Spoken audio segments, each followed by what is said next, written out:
ఆ క్షమాపణ అనే పదాన్ని మాత్రమే తీసుకున్న కొంతమంది హిందువులు నిన్న చాలా రాంగ్ వేలో మాట్లాడారు. ఏం లేదు, జస్ట్ అభినందిద్దామని ఫోన్ చేశాను. విజయ్ కుమార్ గురించి మాట్లాడిన ప్రతి మాటకి నేను క్షమాపణ చెప్పానని కాదు, క్షమాపణ చెప్పేది అంతకంటే లేదు. క్రిస్టియానిటీ పరంగా నేను వచ్చి కూర్చుని మాట్లాడానంటే అది మా క్రిస్టియానిటీకి హాని కలిగిస్తుంది. భారతదేశంలో సనాతన ధర్మాన్ని రక్షించడం కోసం ఎన్ని వ్యవస్థలు ఉన్నాయి మీరు ఆలోచించండి. బైబుల్ అనేది ఫక్తు మతోన్మాదాన్ని ప్రేరేపించే గ్రంథము. జై శ్రీరామ్ అంటమే కాదు, చివరికి యేసుక్రీస్తును కూడా వేదాల్లోనూ పురాణాల్లో ఎత్తుకునేంత నీచమైన స్థితికి దిగజారిపోయారు.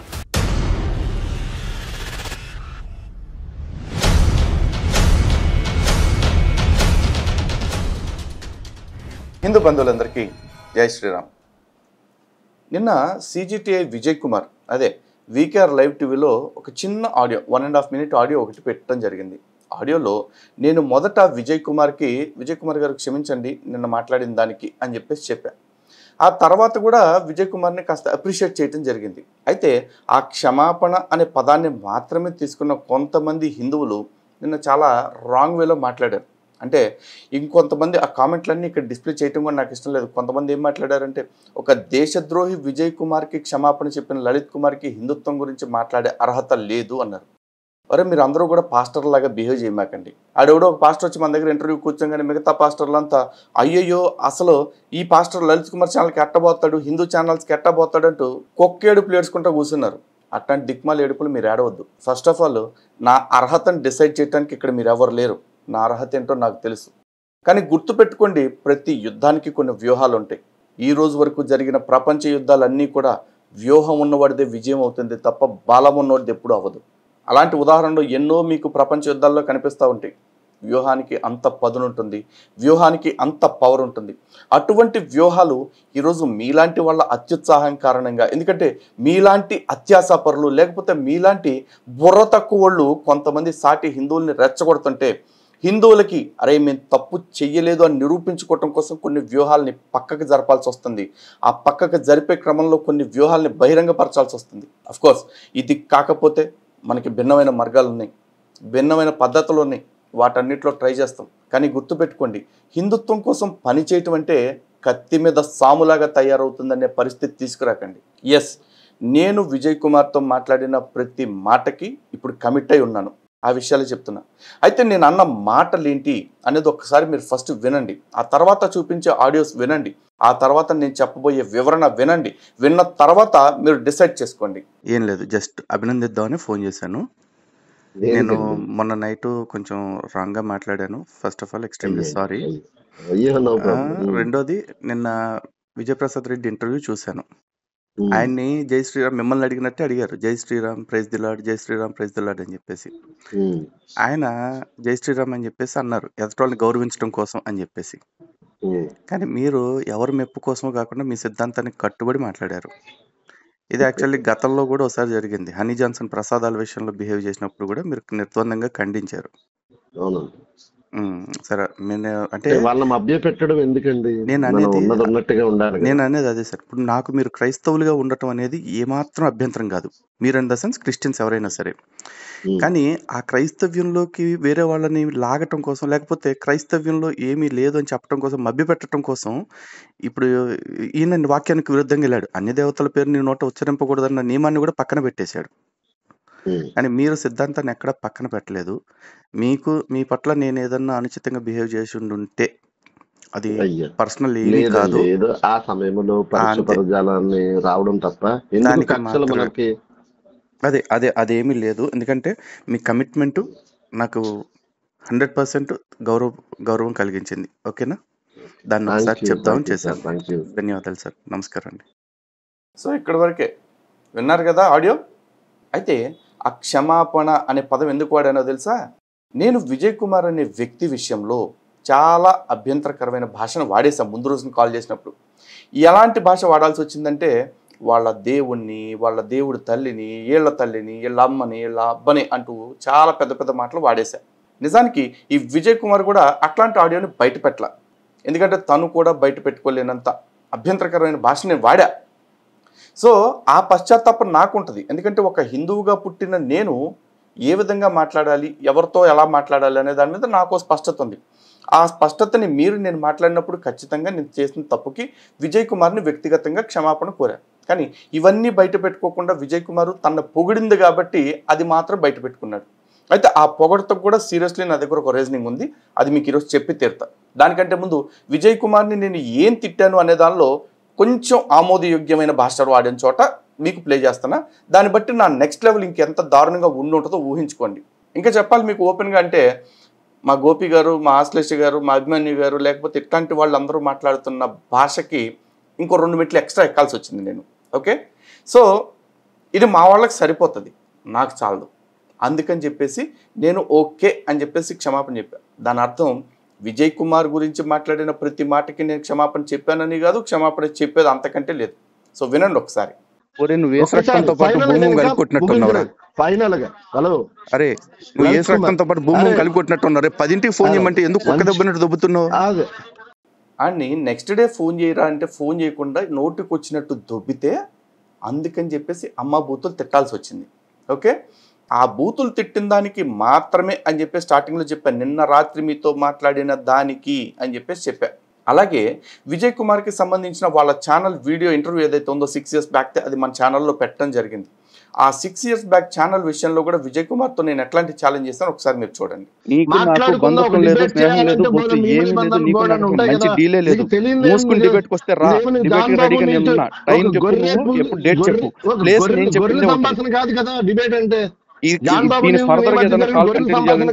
నా వీడియోకి కాపీ రైట్, గతంలో నా వీడియో కాపీ రైట్ చేస్తే ఆడింగ్ కూడా అన్నా, ఇప్పుడు నా వీడియో కాపీ రైట్ వేయకపోతే ఆడింగ్ కూడా అంటున్నా. నేను పెట్టిన వీడియో మీద వాడికి ఓపెన్ ఛాలెంజ్ చేశా, రే ముండా నువ్వు కాపీ రైట్ వేయి, ఎందుకంటే గతంలో నువ్వు కాపీ రైట్ వేస్తే ఆడింగ్ ఒడివిరా అన్న అని చెప్పేసి, ఇప్పుడు నా వీడియోకి నువ్వు కాపీ రైట్ వేయకపోతే ఆడింగ్ ఒడివి అని చెప్పేసి అంత ఓపెన్గా ఛాలెంజ్ చేశా. కారణం ఏంటో తెలుసా? ఈ గొర్రెనా డాష్ గాళ్ళతోటి ఏడదాకంటే ఆడదాకా దేక్లేంగా అన్నట్టు ఫిక్స్ అయిపోయి ఉన్నాను కాబట్టి. కానీ ఆ తర్వాత రోజున విజయ్ కుమార్ నాకు ఫోన్ చేసి చాలా ప్లీజింగ్గా, చాలా రిక్వెస్టింగ్గా ఏం మాట్లాడాడో ఒకసారి మీరు వినండి. విజయ్ కుమార్ గారు. హలో కుమార్ గారు, చెప్పండి. Good morning. ఏంటి రాత్రి అలా మాట్లాడారు? పార్టీలో ఉన్నారేంటి? పార్టీలో కాదండి, ఒక మీటింగ్ లో ఉన్నాను. మీటింగ్ లో కూడా అంత అగ్రెసివ్ గా మాట్లాడారు? చెప్పండి, అక్కడ కూడా ఒక డిస్కషన్ లో ఉన్నాంలేండి. సరే సరే, ఎందుకు నా మీద వీడియో నన్ను రమ్మని పదే పదే పిలుస్తున్నారు? ఎప్పుడో మిమ్మల్ని నేను విడిచిపెట్టేశాను. 6 years బ్యాక్ మన మధ్య జరిగింది. క్రాంతి గారు ఒక టాపిక్ అడగమన్నారు. సరే, ఇక్కడ జరిగిందంతా మీకు ఆల్మోస్ట్ తెలిసింది. ఆ టాపిక్ ఎందుకు వచ్చింది, ఎక్కడ మొదలైంది దాని గురించి మాట్లాడాను. సో విజయ్ కుమార్ ఫోన్ చేసి ఎందుకు నన్ను టార్గెట్ చేస్తున్నారు అని చెప్పేసి మాట్లాడటం జరిగింది. దానికి నేను చెప్పాను. ఆ తర్వాత కంటిన్యూషన్లో ఇంకేం మాట్లాడాడు అంటే మళ్ళీ లాస్ట్లో కాసేపు వినండి సరిపోయేలాగా చేసుకుంటే డిబేట్ లాగా. నాకు దాని మీద డౌట్ ఉంది. అసలు ఈ ఆత్మీయ అర్థం అనేది ఏ విధంగా తీసుకోవాలి, దాని మీద చెప్పండి. తర్వాత మీరు అన్నారు పరిశుద్ధాత్ముడు అన్నారు. పరిశుద్ధాత్ముడు పాలేరా అంటే ఏదో ఒక వీడియో మాట్లాడారు. సో ఉదాహరణకి మీరు అంటే క్రిస్టియానిటీలో ఉన్న సిద్ధాంతాలు ముగ్గురు, తండ్రి కుమార పరిశుద్ధాత్మ ముగ్గురు ఉన్నారు, ముగ్గురు ఒక్కటిగా ఉన్నారు అనే వాళ్ళు ఉన్నారు, ముగ్గురు ఒక్కడే అనే వాళ్ళు ఉన్నారు. ముగ్గురు ఒక్కడే అన్న వారి యొక్క వాదన ప్రకారంగా మీరు మాట్లాడారు, ఆయనే కాపురం చేసి ఆయనే పుట్టాడు అనేది. సో అది కరెక్ట్ కాదు. అంటే క్రిస్టియానిటీలో ఉన్న భిన్నమైన అభిప్రాయాలను బట్టి, అంటే ఈ 2 సిద్ధాంతాలను బట్టి దీని మీద క్రిస్టియానిటీ ఒక క్లారిటీ వచ్చి ఏకాభిప్రాయం తీసుకురాకపోబట్టి మీలాంటి వారు దాన్ని ప్రశ్నించడానికి అవకాశం కుదిరింది. నిజానికి బైబిల్ అది కాదు. అలాగని మీ దగ్గర అది వివరించాలనుకోండి, అవతల వాళ్ళు క్రిస్టియానిటీలో అవతల వారు నా మీద దాడి చేస్తారు. సో ఈ విధంగా డిస్కషన్ కొనసాగుతూ వెళ్ళింది. ఇక్కడ నేను గతంలో అన్న మాటల గురించి విజయ్ కుమార్ నాకు క్లారిటీ ఇచ్చే ప్రయత్నం చేశాడు. అంటే ఏమంటే చాలామంది క్రిస్టియానిటీలో వైరుధ్యాలు ఉన్నాయి, కొంతమంది త్రియేక దేవుడు అంటారు, కొంతమంది ముగ్గురు వేరు అంటూ ఉంటారు. దాని మీద క్లారిటీ లేకపోవడం వల్ల మీలాంటి వాళ్ళు బైబిల్ గురించి మాట్లాడుతున్నారు. సో అది మీ ప్రాబ్లం కాదు, మా ప్రాబ్లమే అని ఒప్పుకున్నాను. అలాగే ఇంకొంచెం డిస్కషన్ కూడా నడిచింది, ఒకసారి వినండి. సో ఇవన్నీ సిద్ధాంతపరమైన, మతపరమైన లేదా గ్రంథపరమైన విషయాలండి. వీటి మీద అసలు మనం పెద్దగా చర్చించడం సున్నితమైన విషయాలు. అడిగిందల్లా ఇదే, నేను మన ఛానల్కి మీరు వచ్చి ఇంటర్వ్యూ ఇవ్వండి. ఒకవేళ మన ఛానల్కి వచ్చి ఇంటర్వ్యూ ఇవ్వడానికి మీకు అభ్యంతరం అయితే, నా వల్లే మీకు అభ్యంతరం అయితే కనుక, ఎందుకంటే గొడవ పడేటప్పుడు ఎట్లయినా పడిపోవచ్చు, తిట్టుకోవచ్చు, అమలాక్కలు వేసుకోవచ్చు. కానీ కలిసి కూర్చుని మాట్లాడుకోవాలనుకున్నప్పుడు ఒక సుహృద్భావ వాతావరణం క్రియేట్ చేయాలి. కాబట్టి విజయ్ కుమార్ గారితో నేను చాలా మర్యాదగా మాట్లాడటం జరిగింది. తను కూడా నాతో చాలా మర్యాదగానే మాట్లాడారు. కానీ ఎండ్ ఆఫ్ ది డే తేల్చింది ఏంటంటే, బాబు మీ పరంగా మీకు ఓకేనేమో కానీ, హిందుత్వం పరంగా మీరు ఏ డిబేట్ అని చేయగలుగుతారేమో కానీ, క్రిస్టియానిటీ పరంగా నేను వచ్చి కూర్చుని మాట్లాడానంటే అది మా క్రిస్టియానిటీకి హాని కలిగిస్తుంది. కాబట్టి నేను డిబేట్కి రాలేను లేదా ఇంటర్వ్యూకి రాలేను అని చెప్పేసి చెప్పారు ఆయన. కావాలంటే కంటిన్యూషన్ వినండి. వీటి గురించి మనం చర్చించడం చాలా తగ్గించడం మంచిది అన్నది నా ఉద్దేశం. లేదు మాట్లాడదాము, ఇరు గ్రంథాల కోసం మాట్లాడదామంటే డిబేట్ గా మాట్లాడదాం. లలిత్ కుమార్ గారు, ఈ రోజు నేను ఇంటర్వ్యూకి పిలిస్తే మీరు రాకపోవచ్చు. మీ ప్లేస్ లో ఇంకొకళ్ళు ఎవరో వస్తారు. వీడియోలో కనపడాలని ఆసక్తి ఉన్న వాళ్ళు చాలా మంది ఉంటారు కదా, వస్తారు. వాళ్ళు వచ్చినప్పుడు వాళ్ళకి తోచిన సమాధానాలు లేకపోతే వాళ్ళకి తెలియనిది విషయాలు తెలిసినట్టుగా చెప్పి డ్యామేజ్ చేసే కంటే కాస్త సబ్జెక్ట్ ఉన్న వాళ్ళు వచ్చారనుకోండి ముందుకి, ఇంకాస్త క్లారిటీ ఉంటది కదా. అందుకే అలాగా సబ్జెక్ట్ ఉన్న వాళ్ళు, నోటెడ్ అయిన వాళ్ళు రావాలంటే మొన్నలాగా జరగకూడదు అంటున్నానండి నేను. మొన్న ఏం జరగలేదండి. మొన్న చాలా మర్యాదపూర్వకమైన వాతావరణంలో జరిగింది. అది కూడా పాపం ఇప్పుడు జాన్ బాబు గారు ఉన్నారా, ఆయన ఎంత ఎదుర్కొంటున్నాడండి. మీకు కూడా మీ దృష్టి కూడా వచ్చి ఉంటది. చూసారు కదా, జాన్ బాబు గారు మన దగ్గరికి వచ్చి వెళ్ళినందుకు ఎంత ఎదుర్కొంటున్నారండి. ఎందుకంటే ఆయన చెప్తారు వినండి. నేను చేసిన వీడియో దాని గురించేనండి. ఎందుకంటే హనీ జాన్సన్ కి గానీ లేకపోతే అతను ఎవరు అనిల్ కి గానీ, టిఎస్ కుమార్ అందరితో సవ్యంగా ఉండేవాడు. టిఎస్ కుమార్ ఎందుకు ఇలాంటి వాళ్ళతో జతపడుతున్నాడో నాకు తెలియదు. వీళ్ళందరూ కూడా నాతో కూడా పెద్దగా మాట్లాడండి. నాకు కూడా చాలానండి వాట్సాప్, కొన్ని వందల వాట్సాప్లు. కాదు విజయ్ కుమార్ గారు, వీళ్ళేం క్రైస్తవ్యానికి పెద్దన్న కరపెత్తం చేయడానికి వెళ్ళి పెత్తనం అప్పచెప్పారు ఎవరన్నా? ఒక సబ్జెక్ట్ మీకు తెలిస్తే ఒక సబ్జెక్ట్ వాళ్ళకి బాగా తెలుస్తుంది. అంతేగాని ఏ సబ్జెక్టు ప్రపంచంలో ఎవరికి పూర్తిగా తెలియదు. వాళ్ళు జాన్ బాబు గారిని విమర్శిస్తున్నారు కదా, జాన్ బాబు గారు వచ్చినంత ఫ్రెండ్లీగా వాళ్ళని రమ్మనండి, వస్తారా మరి? రారు. అంటే వ్యక్తికి తేడా ఉన్నట్టే బుర్రకే తేడా ఉంటదండి. ఆయన వచ్చి సరిగ్గా చేయలేదు కాబట్టి మేమైతే పొడి చేస్తాం, చించేస్తాం, ఈ తొడగొట్టి ఇట్లాంటి పద్ధతులు వాళ్ళకి అవసరం లేదు. రేపు మీకు నాకు చర్చ జరిగింది అనుకోండి, అది మన ఇద్దరి వరకు సంబంధించిన అంశం, అయిపోయింది, మాట్లాడుకున్నాం, ఫ్రెండ్లీగా టాటా చెప్పుకుంటాం, వెళ్ళిపోతాం భోంచేసి. సో దీన్ని ఇన్స్టిగేట్ చేయటం అంటారా, ఇన్ఫ్లుయెన్స్ చేయటం అంటారా, మీరు ఎట్లయినా తీసుకోండి. కానీ నా టార్గెట్ వచ్చేసి విజయ్ కుమార్ అనే వ్యక్తిని ఇంటర్వ్యూలో కూర్చోపెట్టడం మాత్రమే. ఆ కూర్చోపెట్టడానికి ఒక ప్లాట్ఫామ్ బిల్డ్ చేసే క్రమంలో తను 2 మెట్లు దిగినప్పుడు నేను ఇంకో 2 మెట్లు దిగినట్టుగా చూపించాను.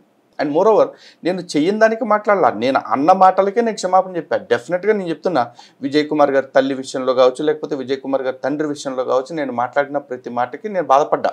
ఒక విజయ్ కుమారే కాదు, ఏ వ్యక్తి యొక్క తల్లిదండ్రులైనా సరే. ఎందుకంటే వీళ్ళు చేసిన తప్పుల కారణంగా లేకపోతే వీళ్ళతో ఉన్న వైరుధ్యాల కారణంగా వాళ్ళ కుటుంబ సభ్యుల్ని దూషించడం అనేది లలిత్ కుమార్ నైజం కాదు. దానికి మాత్రమే నేను చెప్పాను. ఓకే, ఇంక ఇలా కొనసాగుతూ ఉంటే ఈ ఆడియో చాలానే ఉంది. ఈ ఆడియో బయట పెట్టకపోవటానికి కారణం ఏంటి అంటే కేవలం సంస్కారం. ఎందుకంటే విజయ్ కుమార్ అనే వ్యక్తిని నా ఎదురుగా ఇంటర్వ్యూలో కూర్చోవటం నేను చూడాలనుకున్నా. ఏ విధంగా అయితే తన ఛానల్కి వెళ్ళి నేను దాదాపు 3 గంటల పాటు ఇంటర్వ్యూ ఇచ్చి వచ్చానో అంతే ధైర్యంగా విజయ్ కుమార్ కూడా వస్తాడేమో, విజయ్ కుమార్తో మాట్లాడాల్సిన మాటలు లేదంటే విజయ్ కుమార్ని అడగాల్సిన ప్రశ్నలు అడగాలన్న ఉద్దేశంలో ఉన్నాను కాబట్టి ఇచ్చేశాను. దీన్ని ఎవరైనా తప్పుగా తీసుకుని ఆ లలిత్ కుమార్ అనే వాళ్ళతో కాంప్రమైజ్, వీళ్ళతో కాంప్రమైజ్ అనుకుంటారు. బాబు నాకు ఊడేది ఏమీ లేదు. నేను గతంలో ఎన్నోసార్లు చెప్పా, ఇప్పుడు చాలాసార్లు చెప్తున్నా, నాకు డబ్బులుంటే పని చేస్తా, డబ్బుల కోసం పని చేయట్లా. నేను డబ్బుల కోసమే చేయాలనుకుంటే ఈ పాటికి నేను కాంప్రమైజ్ అవ్వాల్సిన చాలానే ఉన్నాయి. అలా కాంప్రమైజ్ అయిపోయి డిలీట్ చేశాడు అనిపించుకున్న వీడియో ఒక్కటన్నా నా ఛానల్లో ఉంటే అప్పుడు నిరూపించండి, మనం మాట్లాడుకుందాం. ఎందుకంటే ఒక పాస్టర్ వచ్చి కూర్చొని వెళ్తేనే లలిత్ కుమార్ ముందు అమ్మలక్కలు తిడుతుంది క్రైస్తవ సమాజం మొత్తం. ఇంకో పాస్టర్ దగ్గరికి, అదే ఈ విజయ్ కుమార్ దగ్గరికి లలిత్ కుమార్ ఇల్లు వస్తేనే ఆ రోజు విజయ్ కుమార్ని అమ్మలక్కలు తిట్టింది క్రైస్తవ సమాజం. ఆ భయంతో ఈ రోజు కూడా విజయ్ కుమార్ అనే వ్యక్తి నా దగ్గరికి రావడానికి భయపడుతుంటే నేను ఏదో దువ్వి మళ్ళీ తీసుకొచ్చేసి చూపిద్దాం అనుకుంటే ఈ లోపే మీకు ఒక్కొక్కడికి షుగర్ పేషెంట్ల కంటే అన్యాయంగా తయారైపోయాడు. ఎవడికి ఆగట్లేదు. ఈ మాటలు అందరికీ అనుకుంటున్నారేమో కామెంట్లు పెట్టే వాళ్ళకి. ఎందుకంటే క్రైస్తవులు చాలామంది అంటూ ఉంటారు ఆన్లైన్ బెగ్గర్స్ అని చెప్పేసి కింద ఫోన్ నెంబర్లు, ఫోన్పే నెంబర్లు చూసేసి, ఒరే బాబు మేము ఆన్లైన్లో బెగ్గింగ్ చేయట్లా, ఆన్లైన్లో డిస్ప్లే చేస్తున్నాం. నచ్చిన వాళ్ళు ఇస్తున్నారు, నచ్చని వాళ్ళు ఇవ్వట్లేదు. కొంతమంది క్రైస్తవులకి ఏంటిది ఫోన్పే నెంబర్లు ఇస్తున్నాడు అని చెప్పేసి అనుకుంటున్నారు. కర్మ ఏంటంటే ఇంకా కొంతమంది హిందువులు కూడా అదే అనుకుంటున్నారు, మీరు ఫోన్పే నెంబర్లు ఎందుకు ఇస్తున్నారు అని చెప్పేసి. మేము ఇచ్చే కంటెంట్ మొత్తం కనపడకుండా ఫోన్పే నెంబర్ మాత్రమే మీకు కనిపిస్తుంది అంటే మీరు మా ఛానల్ చూడటం కూడా దండగే. ఎందుకంటే మేము వీడియోలో ఇచ్చే ఫోన్పే నెంబర్ల కాడే మీ దృష్టి ఆగిపోతున్నప్పుడు మేము చెప్తున్న విషయాలు ఏవైతే ఉన్నాయో అవి ఎట్లాగో మీ బుర్రలోకి వెళ్ళవు. మీ బుర్రలోకి వెళ్ళనప్పుడు ఇంక ఛానల్ చూసి కూడా ప్రయోజనం లేదు. ఎందుకంటే ఈ దేశంలో దేశాన్ని రక్షించడం కోసం చాలా వ్యవస్థలు పనిచేస్తున్నాయి. అలాగే ఎవరి మతాన్ని వాళ్ళు ప్రచారం చేసుకోవటం కోసం కూడా ఇన్ని రకాల వ్యవస్థలు పనిచేస్తున్నాయి, విదేశీ నిధులు వస్తున్నాయి. కానీ భారతదేశంలో సనాతన ధర్మాన్ని రక్షించడం కోసం ఎన్ని వ్యవస్థలు ఉన్నాయి మీరు ఆలోచించండి. ఉన్న ఆ కొద్దిపాటి వ్యవస్థలకి ఎవడు నిధులు ఇవ్వాలి మీరు ఆలోచించుకోండి. ఓకే, సో ఇక్కడ మీకు ఇక్కడి నుంచి టాపిక్లోకి వెళ్ళిపోతాం. అసలు విషయం ఏంటి అంటే ఇదంతా ఎక్కడ మొదలైంది అనేది ఒకసారి చూద్దాం. ఒకసారి KRTV ఇంటర్వ్యూలో విజయ్ కుమార్కి ఏం ప్రశ్నలు అడిగారో మీరు వినండి. Praise the lord, praise the lord, praise the lord, praise the lord, praise the lord, praise the lord, జై శ్రీరామ్, ప్రైజ్ ది లార్డ్, జై శ్రీరామ్, ప్రైజ్ ది లార్డ్, జై శ్రీరామ్, ప్రైజ్ ది లార్డ్, జై శ్రీరామ్, ప్రైజ్ ది లార్డ్, జై Shriram, praise the lord, praise the lord, praise the lord. So ఇది విజయ్ కుమార్ యొక్క version. ఇందులో చాలామంది విజయ్ కుమార్ ఎంత ఎదవ కాకపోతే జై శ్రీరామ్ అంటే తిరిగి జై శ్రీరామ్ అనలేదు అని చెప్పేసి తెగ బాధపడిపోతున్న వాళ్ళని నేను చాలామందిని కామెంట్స్లో చూశాను. అలాంటి మిత్రులందరికీ, అలాంటి సోదరులందరికీ కూడా ఒక విషయం అప్డేట్ ఇవ్వాలి ఈ రోజున. అదేంటి విజయ్ కుమార్ని విమర్శించే వాళ్ళని తప్పుపడుతున్నాడు లలిత్ కుమార్ అని మీరు అనుకోవచ్చు. ఎస్, నేను 100% ఇక్కడ విజయ్ కుమార్ లాంటి వాళ్ళని ఖచ్చితంగా సపోర్ట్ చేస్తాను. కారణం ఏంటి అని చెప్పే ముందు ఇంకొక వీడియో కూడా మీకు చూపించాలి. ఆ వీడియో కూడా చూడండి. నాకున్న గౌరవంతో నేను జై శ్రీరామ్ అంటున్నా, మీరు తిరిగి జై శ్రీరామ్ మీకోసం తప్పదు కదా. జై శ్రీరామ్, రైట్. మీ మీద నాకు ప్రేమ ఉంది, మీ మీద నాకు గౌరవం ఉంది. ప్రైజ్ లార్డ్, మీరు నన్ను ప్రైజ్ లార్డ్, జై శ్రీరామ్, ప్రైజ్ లార్డ్, జై శ్రీరామ్, జై శ్రీరామ్, జై శ్రీరామ్, జై శ్రీరామ్, జై శ్రీరామ్, జై శ్రీరామ్, రైట్. ఇయాల సో చూశారు కదా, ఇక్కడ ఇద్దరు పాస్టర్లే. విజయ్ కుమార్ ఒక పాస్టరు, అలాగే విజయ్ ప్రసాద్ రెడ్డి కూడా ఒక పాస్టర్. అయితే ఈ పాస్టర్లు ఇద్దరిలో కూడా ఎవరి కన్నింగ్నెస్ని నేను ఖండిస్తాను, ఎవరి కమిట్మెంట్ని నేను గౌరవిస్తాను అంటే 100% ఇక్కడ విజయ్ కుమార్ కమిట్మెంట్ని నేను ఖచ్చితంగా గౌరవిస్తాను. ఎందుకంటే విజయ్ కుమార్ కూడా అదే మత మార్పిడి మాఫియాకి సంబంధించిన వ్యక్తి. కానీ మత మార్పిడి చేయటం కోసం అని చెప్పేసి, ఎదటవాడిని మభ్యపెట్టడం కోసం అని చెప్పేసి తన విధానాలకు విరుద్ధంగా, తన గ్రంథం చెప్తున్న విధానాలకు విరుద్ధంగా ఎక్కడ బిహేవ్ చేయలే. ఎందుకంటే బైబుల్ అనే గ్రంథం ఫక్తు మతోన్మాదాన్ని ప్రేరేపించే గ్రంథం. ఈ స్టేట్మెంట్ని రెడ్డింగ్తో అండర్లైన్ చేసి పెట్టుకోండి. ఎందుకంటే ఇది అంత క్లియర్ స్టేట్మెంట్. బైబుల్ అనేది ఫక్తు మతోన్మాదాన్ని ప్రేరేపించే గ్రంథము. అది ఎలా అనేది ఈరోజు నేను చూపిస్తాను. కానీ ఇలాంటి వీడియోలోనే, ఇలాంటి ఇంటర్వ్యూలోనే విజయ్ ప్రసాద్ రెడ్డి అనే వ్యక్తి మాట్లాడుతూ మీరు నన్ను గౌరవిస్తున్నారు కాబట్టి నేను మిమ్మల్ని గౌరవించడం కోసం అని చెప్పేసి జై శ్రీరామ్ అంటాను అని చెప్పేసి అన్నాడు. అనకూడదు. ఎందుకంటే విపి రెడ్డి లాంటి వాళ్ళకి ఇలాంటి నటనలు అలవాటు కాబట్టి వాళ్ళు మన దగ్గరకు వచ్చేసి జై శ్రీరామ్ అని పలుకుతున్నారు. కానీ గుర్తుపెట్టుకోండి, పెదవులతో మాత్రమే ఆ పలుకుతున్నారు. కానీ క్రాంతి ఆ రోజున ప్రైజ్ ది లార్డ్ అన్నాడు అంటే క్రాంతికి ఒకటే సెక్యులరిజం లేదా పరమత సహనం అనేది పతాక స్థాయిలోకి చేరింది. కాబట్టి క్రాంతి గారికి ఆ రోజున శాస్త్రం తెలియవచ్చు, తెలియకపోనవచ్చు. కానీ ఎవరి విశ్వాసం వాళ్ళది, ఎవరి విశ్వాసం ప్రకారం వాళ్ళని విడిచిపెట్టేయాలి, వాళ్ళని వీలైతే మనం గౌరవించాలి లేదా విడిచిపెట్టేయాలన్న విషయం ఆయనకి తెలియకపోవచ్చు, తెలియచ్చు. కానీ పాటించారు ఖచ్చితంగా. అదే సర్వదేవ నమస్కారం కేశవం ప్రతిగచ్చతి లేదా ఏ దేమాం ప్రపద్యంతే తాం తదైవ భజామ్యహం. ఈ రెండు విషయాల్ని ఆయన నేర్చుకున్నారు కాబట్టే, లోకా సంస్థ సుఖినోభవంతో అన్న విషయాన్ని పుణికిపుచ్చుకున్న హిందువు కాబట్టే ఆయన రెండిటిని ఒకేలా పలకగలిగారు. రెండిటి పట్ల నాకు గౌరవం ఉంది అని చెప్పగలిగారు. కానీ విపి రెడ్డి నాకు గౌరవం ఉంది అని చెప్పలా, మిమ్మల్ని గౌరవిస్తున్నా కాబట్టి మీ పట్ల నాకు ప్రేమ ఉంది కాబట్టి నేను జై శ్రీరామ్ అంటాను అని చెప్పేసి అన్నాడు. మరి అలా జై శ్రీరామ్ అంటానికి లేదు, ఇతర దేవతల పేర్లు తమ నోటితో పలకటానికి లేదు, ఇతర దేవీ దేవతల ఆచారాలని పాటించడానికి వాళ్ళ మత గ్రంథం అనుమతిస్తుందా అనే క్వశ్చన్ మార్క్ ఒకటి పెడితే, ఆ క్వశ్చన్ మార్క్ దగ్గర ఎస్ ఆర్ నో అనే మల్టిపుల్ ఆప్షన్స్ ఉండవు. క్లియర్గా నో అనేది మాత్రమే కనిపిస్తుంది. ఎందుకంటే బేసిక్గా బైబిల్ గ్రంథం అనేదే పరమత ద్వేషాన్ని పోషించే గ్రంథం. బేసిక్గా బైబిల్ దేవుళ్ళు ఇద్దరు ఎవరైతే ఉన్నారో వాళ్ళు పరమత ద్వేషాన్ని నేర్పించే దేవుళ్ళు. అలాంటి దేవుళ్ళని పట్టుకున్న వీళ్ళు, అలాంటి గ్రంథాన్ని నమ్ముతున్న వీళ్ళు కేవలం హిందువుల్ని మభ్యపుచ్చడం కోసం జై శ్రీరామ్, జై శ్రీరామ్, జై శ్రీరామ్ అంటే ఏంటి? ఈ రోజున లలిత్ కుమారు లేకపోతే కరుణాకరు లేకపోతే అమారా ప్రసాద్ వీళ్ళంతా మతోన్మాదులు అని చెప్పేసి, పాస్టర్స్లో మాత్రం విపి రెడ్డి లాంటి శాంతి దూతలు ఉన్నారు, విపి రెడ్డి లాంటి సహనశీలు ఉన్నారు, పరమత ప్రేమికులు ఉన్నారు అని చెప్పేసి ఒక మాస్క్ క్రియేట్ చేసి హిందువులని వాళ్ళ దగ్గరికి తీసుకునే ప్రయత్నం వాళ్ళు చేస్తూ ఉంటే, మరి ఆ కుట్రల నుంచి హిందూ సమాజాన్ని కాపాడాలంటే కొన్ని విషయాలు మనం ఎక్స్పోజ్ చేయాలిగా, ఖచ్చితంగా చేసి తీరాలి. అందుకే ఈ రోజున మీకు బైబిల్లో నుంచి కొన్ని విశేషాలు చూపిస్తాను, కొన్ని వచనాలని.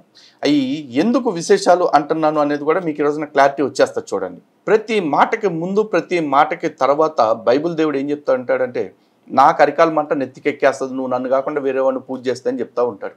కానీ వీళ్ళేంటి మనల్ని మాయదొబ్బటం కోసం అని చెప్పేసి పబ్లిక్లో కూర్చొని జై శ్రీరామ్ అనమంటే జై శ్రీరామ్ అంటారు, శ్రీ ఆంజనేయం అనమంటే శ్రీ ఆంజనేయం అంటారు. కానీ అవేవి కూడా వాళ్ళ మనసుల్లోకి ఉండదు. కానీ హిందువులు మాత్రం ఏం చేస్తారంటే అయ్యయ్యో పాస్టర్లు అందరూ ఎదవలు కాదండి, కొద్దిమంది ఎదవలండి అని చెప్పేసి కన్విన్స్ అయిపోయి ఇలాంటి మోసపుచ్చే మాటలు చెప్పేవాళ్ళు ఎవరైతే ఉన్నారో వాళ్ళకి కాస్త ఆకర్షితులు అవుతూ ఉంటారు. మరి అలాంటి వాళ్ళ నుంచి ఎవరు కాపాడుకుంటారు?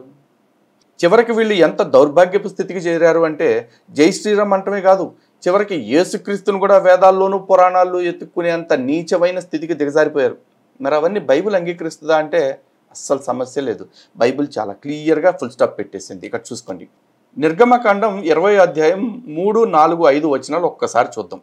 నేను తప్ప వేరొక దేవుడు నీకు ఉండకూడదు, పైన ఆకాశం అందే కానీ కింద భూమి అందే కానీ భూమి క్రింద నీళ్ల యందే కానీ ఉండు దేని రూపమునైనను విగ్రహమునైనను నీవు చేసుకొనకూడదు, వాటికి సాగిలి పడకూడదు, వాటిని పూజింపకూడదు. ఎందుకో తెలుసా? ఏలయనగా నీ దేవుడనైన యెహోవానగు నేను రోషము గల దేవుడను. ఇక్కడ రోషం అంటారు కానీ ఇంగ్లీష్ బైబిల్లో చూసుకుంటే అసూయాపరుడైన దేవుడను, అ జెలస్ గాడ్ అని చెప్పేసి చెప్పుకుంటాడు. ఓకే, నన్ను ద్వేషించు వారి విషయంలో 3-4 తరముల వరకు తండ్రుల దోషమును కుమారుల మీదకు రప్పింతును అని చెప్పేసి అన్నాడు. ఎవడైనా సరే పక్క దేవుళ్ళని లేకపోతే పక్క వాళ్ళ ఆరాధన పద్ధతిని అడాప్ట్ చేసుకునే ప్రయత్నం చేస్తే మీ కొడుకుల మీద కూడా నా కోపాన్ని రప్పిస్తాను. అది కూడా ఎప్పుడు ఒక తరానికి కాదు, 3 తరాల వరకు మీ కుటుంబాన్ని మీ వంశాన్ని మట్టగడిచి చేసేస్తానని చెప్పేసి యెహోవా చెప్తున్నాడు. పోనీ ఏమన్నా ఏదో పొరపాటున ఒకసారి చెప్పాడు, అది అట్ట అయిపోయిందిలేండి, ఇది మన గురించి కాదు ఇజ్రాయిల్ వాళ్ళ గురించి అని చెప్పేసి అంటారు కొంతమంది.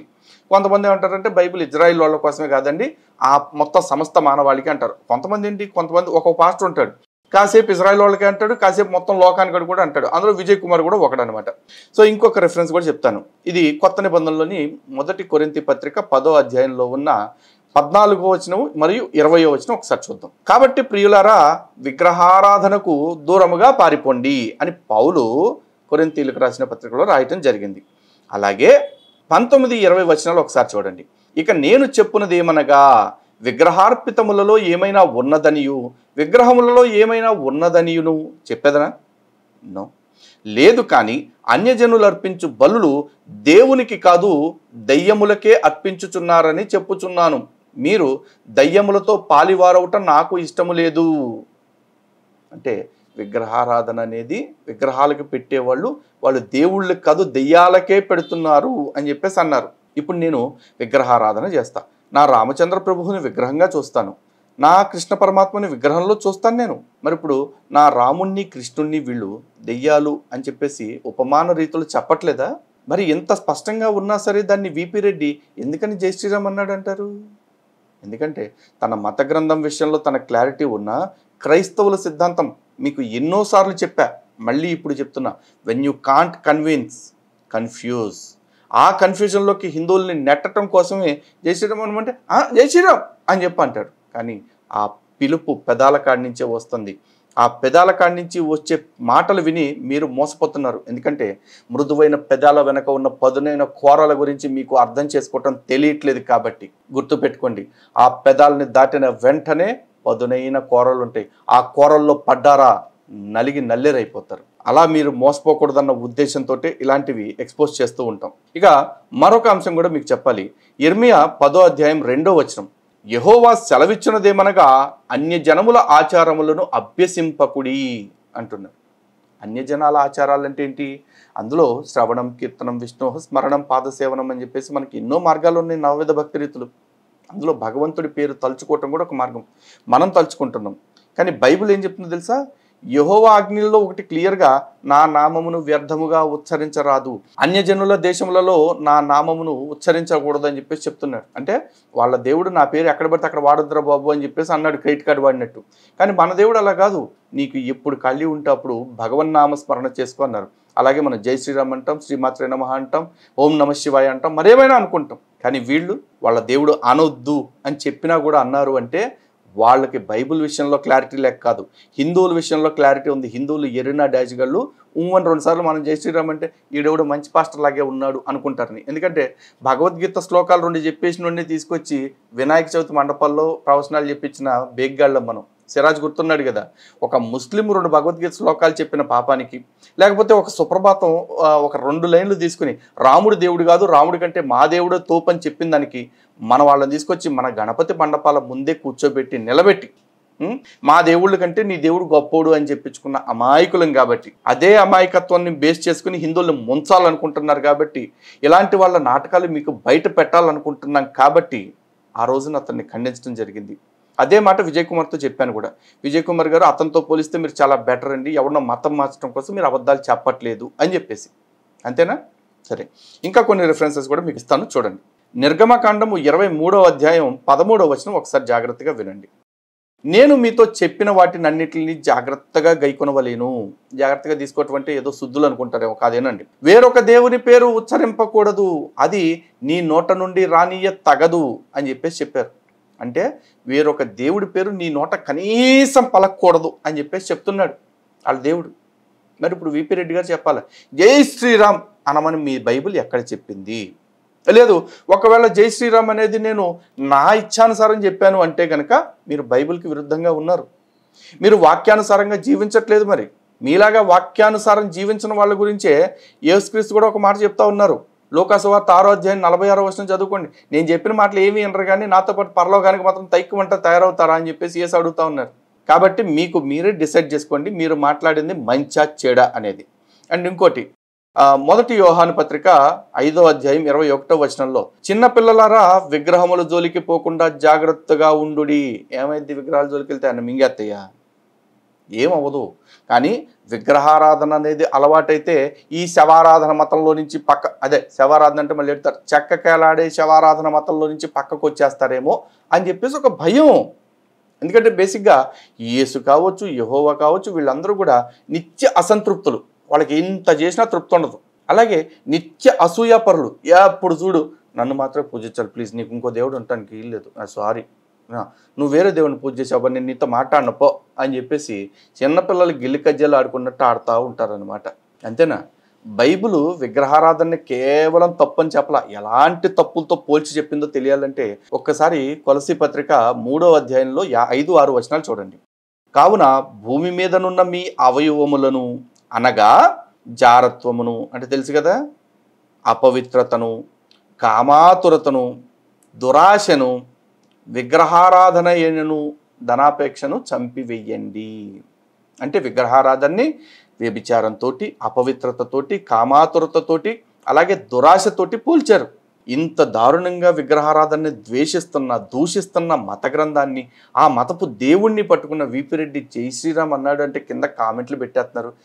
విజయప్రసాద్ రెడ్డి గారు మీరు చాలా గ్రేట్ అండి, ఒక హిందువుగా మీ వ్యక్తిత్వం చూసి గర్విస్తున్నాను అంటే కామెంట్లు పెడుతున్నారు. ఒరే నాయన, అలాంటి వ్యక్తిత్వాలు చూసి భయపడండి. ఎందుకంటే పడక కింద నీడొస్తుంది కదా అని పాము పడక కింద పడుకోవటం ఎంత ప్రమాదకరమో, మన దేవుడి పేరు చెప్పాడు కదా అని చెప్పేసి విపి రెడ్డి లాంటి పాస్టర్లను నమ్మటం అంటే మీరు స్వయంగా వీపీలు అవ్వటమేరా బాబా.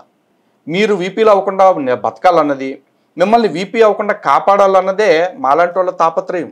అంతేనా? బైబిల్లోనే మీరు అంటే కొన్ని కథలు ఉపమాన రీతులు చెప్తూ ఉంటారు, కొన్ని కథల రూపంలో చెప్తూ ఉంటారు. అలాంటి కథల్లో ఒకటి చూసినట్లయితే దానియేలు గ్రంథంలో 1వ అధ్యాయం నుంచి 3వ అధ్యాయం దాకా మొత్తం మీరు చూడండి. అక్కడ నెబుకద్నెజర్ అని చెప్పేసి ఒక రాజు ఉంటాడు. ఆ రాజు ఇజ్రాయెల్ మీద దాడి చేసి, అంటే యోధా దేశం మీద దాడి చేసి వాళ్ళందరినీ బంధించి తెచ్చుకుంటాడు. అక్కడి నుంచి ఇంకో 4 కూడా తెస్తాడు. వాళ్ళ పేర్లు ఏంటంటే దానియేలు, షడ్రకు, మెషక్కు, అబెద్నగో. వీళ్ళు బైబిల్లోకెల్లా అత్యుత్తమ క్యారెక్టర్లుగా ఎంచబడ్డవాళ్ళు. అయితే అత్యుత్తమ క్యారెక్టర్లు అంటే వీళ్ళని ఏదో గొప్ప సేవలు చేశారు, దేశ సేవ చేశారు, వీళ్ళని మేలు మదర్ తెరిసాలు అనేసుకుంటారేమో. కాదు. అంటే ఇక్కడ మదర్ తెరిసాను పోల్చడంలో కూడా బైబిల్ పాత్రతోనే పోల్చాలని చెప్పేసి, ఓకే, అంత మాత్రం క్యారెక్టర్లు ఏం కాదు. కేవలం వీళ్ళు చేసిన పని ఏంటయ్యా అంటే, ఎవరినైతే యుద్ధ బానిసలుగా పట్టుకెళ్ళిపోయాడో నెబుకద్నెజరు, ఆ యుద్ధ బానిసల్లో ఈ 4 కూడా ఉంటారు. వీళ్ళందరినీ చాలా రోజుల పాటు పందెం కోడిని మేపుతారు. చాలా ప్రేమగా చూసుకుంటాడు రాజు. అంతా అయిపోయిన తర్వాత ఒక రోజున, ఏమయ్యా నేను మీ అందరిని ఇంత ప్రేమగా చూసుకుంటున్నాను కదా, ఒకసారి నాకు ఏదో కళ వచ్చింది, ఆ కళను అనుసరించి నేను ఒక పెద్ద బంగారు విగ్రహం తయారు చేయించాను, దయచేసి మీరు అందరూ కూడా ఈ విగ్రహానికి ఒక్కసారి మొక్కండి అని చెప్పేసి అంటారు. అనగానే వీళ్ళు ఏమంటారంటే, ఆ బొంగులే నువ్వు ఎంత పెడితే మాత్రం మేము ఆ పాపిష్టి పని చేస్తామని మేము చెయ్యమంటారు. ఎందుకంటే ఈ రాజు వాళ్ళకి బంగారపు విగ్రహం తెచ్చిపెట్టడం కాదు, ఏకంగా బంగారం తెచ్చి నోట్లో పెట్టినా సరే వీళ్ళు ఆ పని చేయరు. ఎందుకంటే వీళ్ళ దేవుడు సావ మింగేస్తాడనమాట. ఓకే. సో బైబిల్ విషయంలో వీళ్ళందరికీ ఇంత క్లారిటీ ఉంది. మనం కూడా అనుకోవచ్చు మన చుట్టుపక్కల ఉండే వాళ్ళు అందరూ చెడ్డోళ్ళు కాదు, కొంతమంది చెడ్డోళ్ళు కొంతమంది మంచోళ్ళు అని చెప్పేసి. కాదు, కొంతమంది మంచిగా నటించేవాళ్ళు, కొంతమంది చెడ్డగా నటించేవాళ్ళు ఉంటారు. కానీ మొత్తానికి ఈ మత పిచ్చబట్టిన వాళ్ళు ఈ మతంలో అందరూ ఇలాగే ఉంటారు. ఎప్పుడు చూసినా నేను పాటించే మతం మాత్రమే గొప్పది, నా దేవుడు మాత్రమే తోపు తురుము, పక్క దేవుళ్ళు అందరూ కూడా సైతాన్లు, రాళ్ళు, విగ్రహాలు, రాప్పలు ఇట్లాంటి మాటలే మాట్లాడుతూ ఉంటారు. కాబట్టి గుర్తుపెట్టుకోండి, ఇలాంటి నాటకాలు ఆడే పాస్టర్ల విషయంతో పోలిస్తే విజయ్ కుమార్ 100 రెట్లు బెటర్. అలా అని చెప్పి విజయ్ కుమార్ గతంలో భరతమాత గురించి మాట్లాడిన మాటలు, లేకపోతే హిందూ దేవుళ్ళ గురించి మాట్లాడిన మాటలు ఇవన్నీ విడిచిపెట్టేస్తామా అంటే దానికి దీనికి సంబంధం లేదు.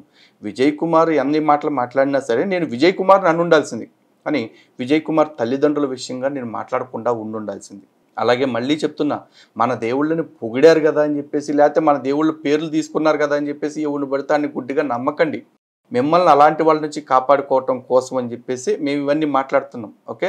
అండ్ మోరోవర్ విజయ్ కుమార్తో చెప్పిన విషయంగా మళ్ళీ చెప్తున్నా, నథింగ్ పర్సనల్. ఇక్కడ తన ధర్మం గురించి తను ఫైట్ చేస్తున్నాడు, ఇక్కడ మన ధర్మం గురించి నేను ఫైట్ చేస్తున్నా, నాలాంటి వాళ్ళు ఫైట్ చేస్తూ ఉన్నారు. సైద్ధాంతికంగా మాట్లాడుకోగలం, ఎందుకంటే సనాతన ధర్మానికి ఉన్న బలమే సిద్ధాంత బలం. ఈరోజు చాలామంది మాట్లాడవచ్చు, వీళ్ళు డిబేట్ అంటే భయపడుతున్నారు, డిబేట్ అంటే రావట్లేదు అని చెప్పేసి. అందరికీ అన్ని సమాధానాలు ఇస్తాం, ఎవరిని విడిచిపెట్టేది లేదు. కానీ గుర్తుపెట్టుకోండి, కేవలం వీడియోలు చేయటం మన పని కాదు. వీడియోలతో పాటు అనేక రకాల క్షేత్రస్థాయి కార్యక్రమాలు కూడా ఉంటాయి. అవన్నీ చేసుకుంటూ వెళ్తున్నాం కాబట్టి ఒకరికి ఇచ్చేది 1 రోజు 2 రోజులు ఆలస్యం అవ్వచ్చు, కానీ ఎవరిని విడిచిపెట్టేది లేదు. విడిచిపెట్టేంత వీక్ పాయింట్స్ మన దగ్గర లేవు, గుర్తుపెట్టుకోండి. ఓకే. మళ్ళీ చెప్తున్నా, యుద్ధం గెలవాలంటే బుద్ధి బలం ఎంత అవసరమో వ్యూహం కూడా అంతే అవసరం. మా వ్యూహాలు మాకుంటాయి, వాటి ప్రకారం వెళ్ళనివ్వండి, వాటిని మీరు అర్థం చేసుకోండి, మీ మద్దతు కొనసాగించండి. అంతేగాని చెప్పుడు మాటలు వినటం కాదు. ఇలా చెప్పుడు మాటలు వినటం అలవాటైంది కాబట్టి పాస్టర్లు అందరూ లేకపోతే మత ప్రచారకులందరూ మన ఇంటికి వచ్చేసి చివరికి మన దేవుళ్ళ మీదే చెప్పుడు మాటలు చెప్పేసి, మన పూర్వీకుల మీదే చెప్పుడు మాటలు చెప్పేసి వాళ్ళ నుంచే మన విడగొట్టేస్తున్నారు. అలాంటిది మా నుంచి విడగొట్టడం పెద్ద పని. ఓకే. 1కి 1,00,000 సార్లు చెప్పినా, 1కి 1,00,00,000 సార్లు చెప్పినా ఒకటే మాట, మత ప్రచారకులు కాదు, మాయ ప్రచారకులు వీళ్ళు. ఇలాంటి వాళ్ళతో చాలా జాగ్రత్తగా ఉండండి. ఇలాంటి వాళ్ళ నుంచి అప్రమత్తం చేయటం కోసం నాలాంటి వాళ్ళు ఎప్పుడు మాట్లాడుతూనే ఉంటాం. మీ మద్దతును కొనసాగించండి. జై శ్రీరామ్. భారత్ మాతా కీ జై.